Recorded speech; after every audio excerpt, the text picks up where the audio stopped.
Welcome back. Well, it's time to figure out which of our high school basketball teams padded that playoff resume and which of our teams got exposed. It's time for our power polls. Trey, take it away. Thanks, Spencer. Pretty eventful week of high school on the high school scene. Some teams made some impressions that we thought they would, and others, well, they just played the game.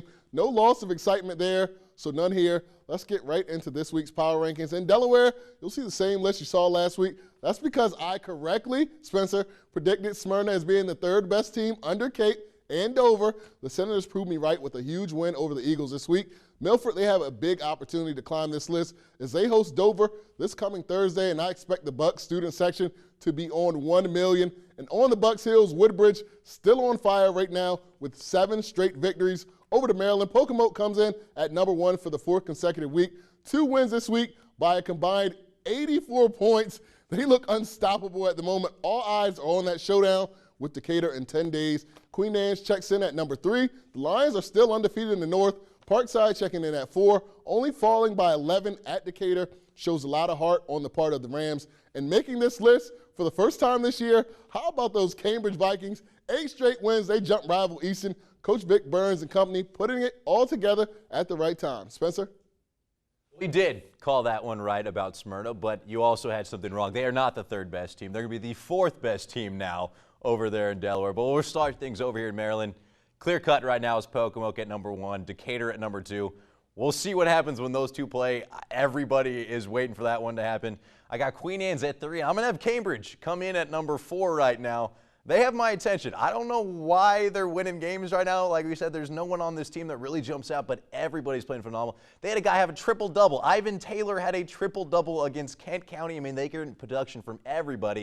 And then I'm going to have Parkside in at number 5. Over in Delaware, it's going to be Dover atop the list, Cape at number 2.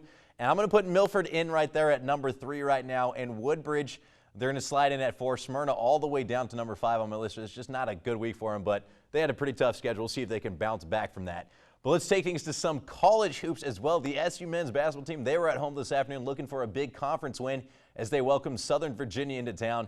And they came out of the gates ready to go in this thing. First possession of the game, they get a run out right here, and Justin Whitmer just destroys the rim with that hammer of a dunk right there. And then they got red hot from the outside. Rocky Harris gets it on the skip, drills that one from the left wing. Then Kyle Savercool steps out and shows the stroke as well from the right side. Whitmer then, he gets open and he drills one. And then Jordan Brooks, well, he can rock the suburbs as well, steps back and hits a triple right there. Then Adrian Strawn, well, he's also going to get one. They had 8 3-pointers on the day. They were up 25 in a blink of an eye, but the Knights would eventually go on a run. Kevin Walker connects on 3 of his team-high 18 right there. That was a good-looking stroke.